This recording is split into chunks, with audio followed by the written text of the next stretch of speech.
പ്രിയങ്ക വാദ്ര വയനാട് ലോക്സഭാ തെരഞ്ഞെടുപ്പിൽ വിജയിച്ചത് വർഗീയ ചേരിയുടെ പിന്തുണ കൊണ്ടാണെന്ന് വിജയരാഘവൻ പറഞ്ഞു. ജോർജ് പറയുന്നു ഈരാറ്റുപേട്ടിലെ ബി സ്ഥാനാർത്ഥി തോറ്റത് അവിടുത്തെ SDPI, അതുപോലെ ജമാഅത്ത് ഇസ്ലാമി, PDP തുടങ്ങിയ വർഗീയ ശക്തികൾ ഒന്നിച്ചു ചേർന്നിട്ട് കോൺഗ്രസിന് വോട്ട് ചെയ്തുകൊണ്ടാണെന്ന് പറയുന്നു. ഒപ്പം മുസ്ലിങ്ങൾ തീവ്രവാദികളാണെന്ന തരത്തിൽ എന്തോ ഒരു പരാമർശം നടത്തി ചാനൽ ചർച്ചയിലെന്നും പറയപ്പെടുന്നു. അതിന് ജോർജ് ക്ഷമ പറയുകയും ചെയ്തു. അപ്പോൾ ജോർജിൻ്റെ അടുത്ത് കാണിക്കുന്ന ന്യായമല്ല പോലീസ് വിജയരാഘവൻ്റെ അടുത്ത് കാണിച്ചത്. ജോർജിനെതിരെ ഇപ്പം ജാമ്യമില്ലാത്ത വകുപ്പുകൾ ചുമത്തി അറസ്റ്റ് ചെയ്യാനാണ് നീക്കം. അല്ല, ഇത് പിണറായി വിജയൻ്റെ സ്ഥിരം നമ്പറാണ്. കേരളത്തിൽ മുസ്ലിങ്ങളെ കുറ്റം പറഞ്ഞു കഴിഞ്ഞാൽ അത് എന്തോ മഹാപാപമാണ്.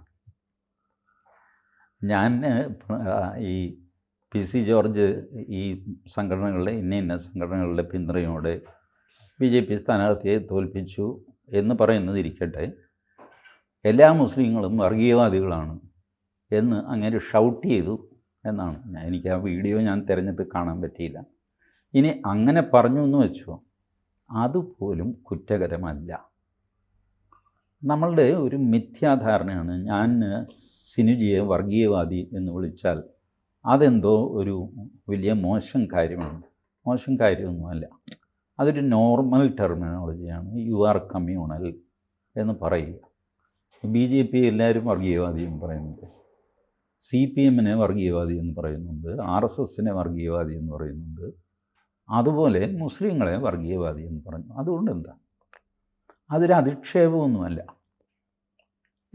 ഈ പറഞ്ഞ ആളിൻ്റെ വിലയിരുത്തലിൽ ആ കമ്മ്യൂണിറ്റി കമ്മ്യൂണലായിട്ട് ചിന്തിക്കുന്നു എന്നാണ് ഇയാളുടെ വിലയിരുത്തൽ.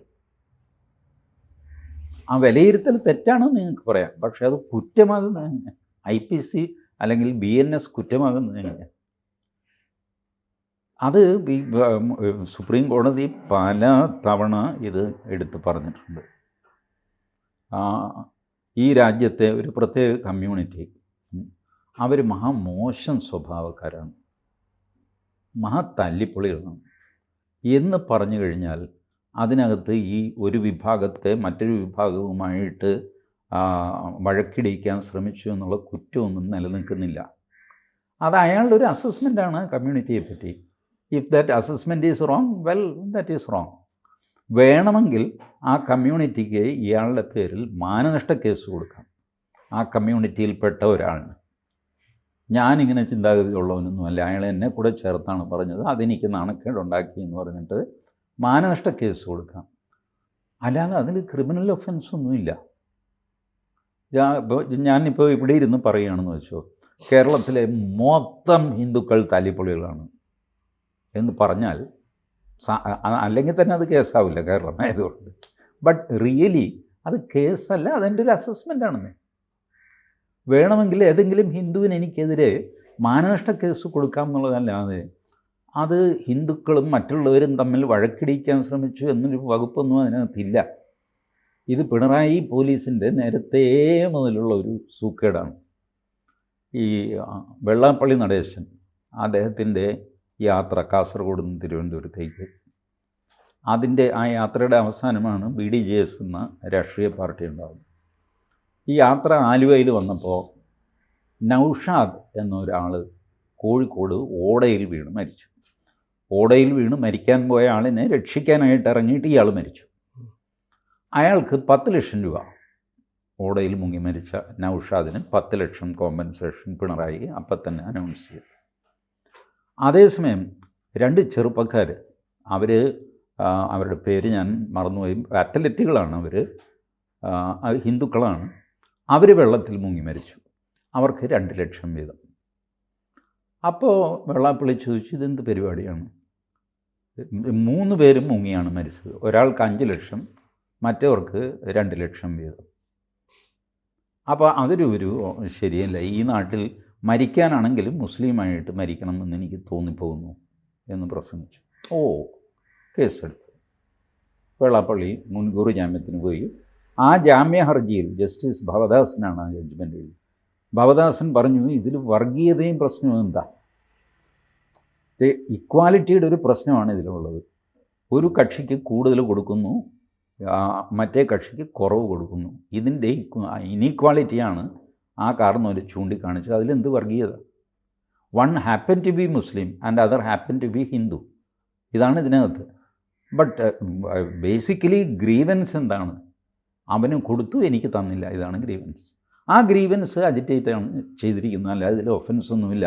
ബട്ട് സ്റ്റിൽ മുൻകൂർ ജാമ്യത്തിന് വന്നതുകൊണ്ട് മുൻകൂർ ജാമ്യം കൊടുക്കുന്നു എന്ന് പറഞ്ഞിട്ടാണ് ജഡ്ജ്മെൻറ്റ്. എന്നിട്ടും പിണറായി വിജയൻ ഒരു കുലുക്കവും ഇല്ല. എത്ര പേരുടെ പേരിലാണ് ഇപ്പോൾ എനിക്ക് തോന്നുന്നു പി സി ജോർജിൻ്റെ പേരിൽ അടുത്ത 153A ആയിരിക്കും. പി സി ജോർജിൻ്റെ 2 പ്രസംഗങ്ങളുടെ പേരിൽ ഓൾറെഡി 153A ഉണ്ട്. കോടതി വരാന്തയിൽ കയറിയപ്പോൾ തന്നെ കോടതി ജാമ്യം കൊടുത്ത് പറഞ്ഞു വിട്ടു. ഇനിയിപ്പോൾ ഈ കേസ് മിക്കവാറും വരാന്തയിൽ തന്നെ ജാമ്യത്തിൽ തീരും. അതല്ല, ആ മജിസ്ട്രേറ്റിന് ഇത് ഒരുപാട് മജിസ്ട്രേറ്റുമാർക്കും ഈ തെറ്റിദ്ധാരണയുണ്ട്.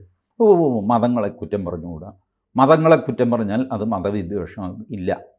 മതങ്ങളെ നിങ്ങൾക്ക് എത്ര വേണമെങ്കിലും കുറ്റം പറയാം. മതവിദ്വേഷം എന്ന് പറയുമ്പോൾ വ്യക്തമായിട്ട് പറയണം.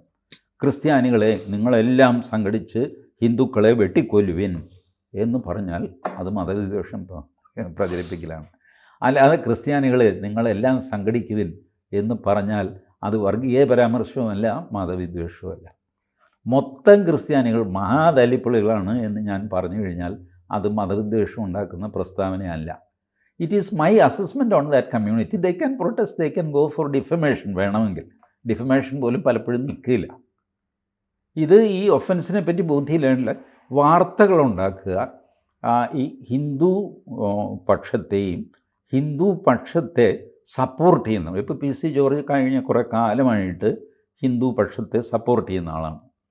ഞാൻ മതം മാറിയവനാണ് പി സി ജോർജ്, അല്ലെങ്കിൽ ഒറിജിനലി എൻ്റെ പേര് കേശവൻ എന്നായിരുന്നു മറ്റോ വരേണ്ടതാണ് എന്നൊരിക്കൽ പി സി ജോർജ് പറഞ്ഞിരുന്നു. അപ്പോൾ അത്രയധികം ഹിന്ദുക്കളെ സപ്പോർട്ട് ചെയ്യുന്ന മനുഷ്യൻ ഇവനെ പൂട്ടണ്ടേ? അപ്പോൾ അതിന് കിട്ടി ഒരു ഡിബേറ്റിൽ. പി സി ജോർജ് ആണെങ്കിൽ മുൻപിൻ നോക്കാതെ ആരെയും കൂസാതെയും ഭയപ്പെടാതെയും പോകുന്ന ക്യാരക്ടറുമാണ്. അതാണ് ഇതിൻ്റെ യഥാർത്ഥ സംഭവം. ഇതിനൊന്നും ഒരു ഒഫൻസും ഇല്ല. ഈ മൈനർ കാര്യങ്ങളുടെ പിന്നാലെ കേസുമായിട്ട് നടക്കുന്ന ഒരു ശല്യക്കാരനായ വ്യവഹാരിയാണ് പിണറായി വിജയൻ. ഇപ്പോൾ ഈ ഇടതുമുന്നണിയുമായി ബന്ധപ്പെട്ട് പ്രവർത്തിക്കുന്ന ഒരാൾ കുറച്ച് കാലം തുടർച്ചയായി അമ്പലത്തിലേക്ക് പോകുന്നു, അല്ല അയാൾ കയ്യിലൊരു ചരട് കെട്ടിക്കൊണ്ടു, ഉടനെ ഒരു മുസ്ലിം സമുദായത്തിൽപ്പെട്ട ആൾ നീയും വർഗീയവാദിയാണോ എന്നുള്ള രീതിയിലുള്ള പരാമർശങ്ങൾ നടത്തുന്നു. അപ്പോൾ അത് പ്രശ്നമില്ല. പക്ഷേ തിരിച്ച് ഈ ഒരു മുസ്ലിം സമുദായത്തിൽപ്പെട്ട ഒരാൾ എന്തെങ്കിലും ഇത്തരം കാര്യങ്ങൾ പറഞ്ഞാൽ നീ സുഡാപ്പിയായോ എന്ന് ചോദിച്ചാൽ വീണ്ടും വർഗീയ പരാമർശം നടത്തിയെന്ന് പറഞ്ഞിട്ട്, അപ്പോൾ ആ സർക്കാർ ജിഹാദികൾക്ക് കീഴടങ്ങുന്നുണ്ടല്ലേ? അത് അല്ല, സർക്കാർ ജിഹാദികൾക്ക് കീഴടങ്ങുന്നു വെച്ചാൽ പാർട്ടിയിൽ ഭൂരിപക്ഷം ജിഹാദികളായിട്ട് മാറി, ജിഹാദിസ്റ്റുകൾ ആയിട്ട് മാറി. ഇപ്പോൾ അതിൽ നിന്ന് പുറത്ത് കിടക്കാൻ ഇനി വലിയ പ്രയാസമാണ് പാർട്ടിക്ക്. സമ്പൂർണ്ണമായ ആധിപത്യത്തിലേക്ക് പാർട്ടി പൊയ്ക്കൊണ്ടിരിക്കുകയാണ്. അതുകൊണ്ടാണ് വിചിത്രമായ പല കാര്യങ്ങളും നമ്മൾ കണ്ടുകൊണ്ടിരിക്കുന്നത്. നമ്മുടെ വിഷയമല്ല അത്, ബട്ട് ഇങ്ങനെയുള്ള പെരുമാറ്റത്തിന് കാരണം ഈ ജിഹാദിസ്റ്റുകളെ തൊടാതിരിക്കുകയും മറ്റുള്ളവരെ മാത്രം ഓടിച്ചിട്ട് ഉപദ്രവിക്കുകയും ഒക്കെ ചെയ്യുന്ന ഒരു സമ്പ്രദായം. അത് അവർ പാർട്ടിയിൽ ഭൂരിപക്ഷമായി മാറുന്നുമല്ലേ. ഒന്നുമില്ലെങ്കിൽ എണ്ണത്തിൽ ഭൂരിപക്ഷം അല്ലെങ്കിലും നിർണായക ഭൂരിപക്ഷം തീരുമാനങ്ങളെ സ്വാധീനിക്കത്തക്ക രീതിയിലേക്ക് അവരുടെ സ്ഥാനങ്ങൾ വർദ്ധിച്ചിരിക്കുന്നു. അതുകൊണ്ടാണ് ഇത്തരം സ്വഭാവം. അപ്പോൾ വർഗീയ ചേരിയുടെ പിന്തുണ കൊണ്ടാണ് പ്രിയങ്ക വാദ്ര വയനാട്ടിൽ നിന്ന് ജയിച്ചതെന്ന് വിജയരാഘവൻ പറഞ്ഞു. അതും സെയിം അല്ലേ? ഇതേപോലെ വർഗീയ ചോദ്യമുള്ള കാര്യമല്ലേ? അത്രേ ഉള്ളൂ. വിജയരാഘവൻ പറഞ്ഞതിൽ ഒരു ഒഫൻസും ഞാൻ കാണുന്നില്ല. അപ്പം പി സി ജോർജിലോ? പി സി ജോർജ് പറഞ്ഞതിൽ ഒഫൻസ് ഇല്ല. പക്ഷേ പി സി ജോർജിനെ വേണമെങ്കിൽ അറസ്റ്റ് ചെയ്യും, വിജയരാഘവനെ ഒന്നും ചെയ്യില്ല. അതാണ് എൻ്റെ. ഞാൻ പറയട്ടെ, വർഗീയ ശക്തികളുടെ പിന്തുണയോടെയാണ് നിങ്ങൾ ജയിച്ചത് എന്ന് LDFും UDFും എപ്പോഴും പറയാറുണ്ട്, ഇല്ലേ? അതെ. അത് തന്നെയാണ് വിജയരാഘവൻ പറഞ്ഞത്, അത് തന്നെ പി സി ജോർജ് പറഞ്ഞു. പക്ഷേ പി സി ജോർജിനെ അറസ്റ്റ് ചെയ്യും, ബാക്കി ആരെയും അറസ്റ്റ് ചെയ്യില്ല. ഇപ്പോൾ വർഗീയ വികാരം ഇളക്കി വിട്ടുകൊണ്ടാണ് BJP കേന്ദ്രത്തിൽ അധികാരത്തിൽ വരുന്നത്. ഇത് പറയാത്ത രാഷ്ട്രീയക്കാർ BJP ഒഴിച്ച് ബാക്കി എല്ലാ പാർട്ടിക്കും ഉണ്ടാവില്ല. എല്ലാവരും ഇത് പറയുന്നു. അത് വർഗീയ പ്രസ്താവനയാണ്. വർഗീയ ശക്തികളുടെ പിന്തുണയോടെ ജയിച്ചു, ഹിന്ദു വർഗീയ വികാരം ഇളക്കി വിട്ടു, ധ്രുവീകരണം നടത്തി, ഇതൊക്കെ പൊളിറ്റിക്കൽ അലിഗേഷൻസാണ്. ഇപ്പോൾ ഈ പോപ്പുലർ ഫ്രണ്ട് എന്ന് പറയുന്ന പ്രസ്ഥാനം നിരോധിക്കപ്പെട്ടു. അതിൻ്റെ രാഷ്ട്രീയ പ്രസ്ഥാനം SDP ഉണ്ട്. അപ്പോൾ SDP പ്രവർത്തിക്കാതെ പോപ്പുലർ ഫ്രണ്ട് മാത്രം ഉണ്ടായിരുന്ന കുറേ പേര് പല രാഷ്ട്രീയ പാർട്ടിയിലും നുഴഞ്ഞു കയറി. ഏറിയ പങ്കും CPMലാണെന്ന് പറയപ്പെടുന്നു. അതുകൊണ്ടാണ് CPMലെ ഒരു ജില്ലയിൽ തന്നെ ഒട്ടുമിക്ക പ്രമുഖ നേതാക്കളും ഈ പറയുന്ന ഒരു പ്രത്യേക കമ്മ്യൂണിറ്റിയിൽ നിന്ന് ഉയർന്നു വരുന്നത്. അവർ വിചാരിക്കുന്ന പോലെ കാര്യങ്ങൾ നീങ്ങുന്നുള്ളൂ. അവർ നുഴഞ്ഞൊന്നുമല്ല കയറിയത്, നേരെ അങ്ങ് കയറി ചെല്ലുകയായിരുന്നു. നുഴയേണ്ട കാര്യമില്ല അവർക്ക്. നുഴയുക എന്ന് പറയുമ്പോൾ അധികമാരും ശ്രദ്ധിക്കാതെ സൂത്രത്തിന് കയറുന്നതിനെയാണ് നുഴഞ്ഞു കയറുക എന്ന് പറയുന്നത്. ഇതങ്ങനെയൊന്നുമല്ല. യുവർ വെൽക്കം, വാതിൽ തുറന്നിട്ടുകൊണ്ടിരിക്കുകയാണ്. വാ എന്ന് പറഞ്ഞിട്ട് അവരെ കെട്ടിപ്പിടിച്ച് കൂടെ കൊണ്ടുപോകുന്നു. ഒരു കാര്യം ശ്രദ്ധിച്ചാൽ മതി, വലിയ ഹിന്ദു ഭൂരിപക്ഷമുള്ളൊരു ജില്ലയാണ് ആലപ്പുഴ ജില്ല. അതെ. ആ ആലപ്പുഴ ജില്ലയിൽ ശ്രീറാം വെങ്കട്ടരാമനെ ജില്ലാ കളക്ടറായിട്ട് വയ്ക്കുന്നു. ഒരു 20,000 പേരുടെ മുസ്ലിങ്ങളുടെ ജാഥ നടക്കുന്നു. ശ്രീറാം വെങ്കട്ടരാമനെ രാത്രിക്ക് രാത്രി ട്രാൻസ്ഫർ ചെയ്യുന്നു. ആരോഗ്യവകുപ്പിൽ, ഇപ്പം എന്തോ ധനവകുപ്പിൽ അഡീഷണൽ സെക്രട്ടറി അങ്ങനെ എന്തോയിട്ട് വെൻ ബാക്ക്. ഇതാണ് ഞാൻ പറഞ്ഞ നിർണായക ഭൂരിപക്ഷം. വാസ്തവത്തിൽ ഹിന്ദു ഭൂരിപക്ഷമാണ് ആലപ്പുഴയിൽ. ബട്ട് ആലപ്പുഴയുടെ തീരുമാനങ്ങൾ, ആലപ്പുഴയെ പറ്റിയുള്ള എന്ത് തീരുമാനം എടുക്കണമെങ്കിൽ ആ തീരുമാനം വീറ്റോ ചെയ്യാനുള്ള ഒരു അധികാരം ഈ തെരുവിലെ പ്രകടനം വഴി ഇസ്ലാമിക ശക്തികൾ കൈയടക്കിയിരിക്കുന്നു. അതുകൊണ്ടാണ് അവിലും മലരും കുന്തിരിക്കവും. ആ മുദ്രാവാക്യം ഉയർന്നത് എവിടെയാണ്? മലപ്പുറത്തല്ല, പാലക്കാടല്ല, കോഴിക്കോടല്ല, കാസർഗോഡല്ല, കൊല്ലത്തല്ല, ആലപ്പുഴയിലാണ്. മുസ്ലിംസ് ഏറ്റവും കുറവുള്ള ആലപ്പുഴയിലാണ് ഏറ്റവും തീക്ഷ്ണമായ മുദ്രാവാക്യം വിളിക്കപ്പെട്ടത്. അവിടെയാണ് എനിക്ക് കേരള ചരിത്രത്തിൽ എനിക്ക് ഓർമ്മയില്ല ഒരു ജില്ലാ കളക്ടറെ ബഹളം വെച്ച ആൾക്കാർ മാറ്റുന്നത്. അത് ബഹളം വെച്ച് 3-4 ദിവസം വെച്ച് താമസിച്ചു നെക്സ്റ്റ് ഡേ പുള്ളിയെ മാറ്റി. അപ്പോൾ കേരളത്തിലെ ഏത് കളക്ടറെ എവിടെ പോസ്റ്റ് ചെയ്യണം എന്ന് തീരുമാനിക്കുന്ന അവസ്ഥയിലേക്ക് ജിഹാദിസ്റ്റുകൾ വന്നിരിക്കുന്നു. എറണാകുളം ജില്ലയിൽ ഒരൊറ്റ രാത്രി കൊണ്ട് 100-100 പേരുടെ ഒരു നിർദ്ദേശം അനുസരിച്ച് 10,000-10,000-ഓളം മുസ്ലിം വിഭാഗത്തിൽപ്പെട്ട ആളുകൾ തടിച്ചുകൂടിയ ഒരു പ്രകടനമൊക്കെ നടത്തിയിരുന്നു കുറേ കാലം മുമ്പ്. അപ്പം ആലപ്പുഴ മാത്രമല്ലല്ലോ, എറണാകുളവും പത്തനംതിട്ടയും അത് നമ്മൾ സങ്കല്പിക്കാത്ത പല ജില്ലയിലേക്കും അതിൻ്റെ അവർക്ക് അതിനുള്ള സെറ്റപ്പ് ഉണ്ട്. വാട്സാപ്പ് ഗ്രൂപ്പുകളുണ്ട്, പെർഫെക്റ്റ് അണ്ടർസ്റ്റാൻഡിംഗ് ഉണ്ട്. ആ ഗ്രൂപ്പിൽ മെസ്സേജ് വന്നു കഴിഞ്ഞാൽ ഉടൻ തന്നെ അവിടെ ഹാജരാകും. ആ കൂട്ടത്തിൽ ആ കടയിൽ സെയിൽസിൽ നിൽക്കുന്നവരുണ്ട്, ടാക്സി ഓടിക്കുന്നവരുണ്ട്, ഓട്ടോ ഓടിക്കുന്നവരുണ്ട്, മറ്റ് പല തൊഴിലുകൾ ചെയ്ത് ജീവിക്കുന്നവരുണ്ട്. അവർ ആ തൊഴിൽ ചെയ്യുമ്പോൾ ആ തൊഴിൽ മാത്രമായിരിക്കും ചെയ്യുക. അത് സത്യസന്ധമായിട്ട് ചെയ്യും, കഠിനമായിട്ട് അധ്വാനിക്കുകയൊക്കെ ചെയ്യും. ബട്ട് ഒരു പോയിന്റിൽ അവർക്കൊരു മെസ്സേജ് വരുന്നു, ഇന്ന സ്ഥലത്തേക്ക് നിങ്ങൾ വരിക, വൈറ്റിലയിൽ അസംബ്ലിയാണ്. ഉള്ള ജോലി വിട്ടിട്ട് ടപ്പെന്ന് പറഞ്ഞ് വൈറ്റിലയിൽ അസംബ്ലി. അതെന്തിനാണെന്ന് അവർക്കറിയില്ല. വൈറ്റിലയിൽ ചെല്ലുമ്പോഴാണ് അനൗൺസ് ചെയ്യുന്നത് ഇന്ന കാര്യത്തിൻ്റെ പ്രതിഷേധമാണ്, പിന്നെ അങ്ങ് പ്രതിഷേധം. ഇതാണ് അതിൻ്റെ സെറ്റപ്പ്. ഇതൊക്കെ എല്ലാവർക്കും അറിയാവുന്ന സംഗതിയാണ്. അപ്പോൾ ഇതല്ലേ ആത്യന്തികമായി ജിഹാദികൾക്ക് മുമ്പിൽ സർക്കാർ തോറ്റുപോയി എന്ന് പറയുന്നത്?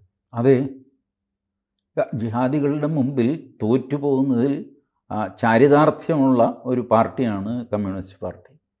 ഞാനെപ്പോഴും പറയാറില്ല, ഇത് അഫ്ഗാനിസ്ഥാനിലുണ്ടായി, അവിടെ ഇപ്പോൾ ഇല്ല.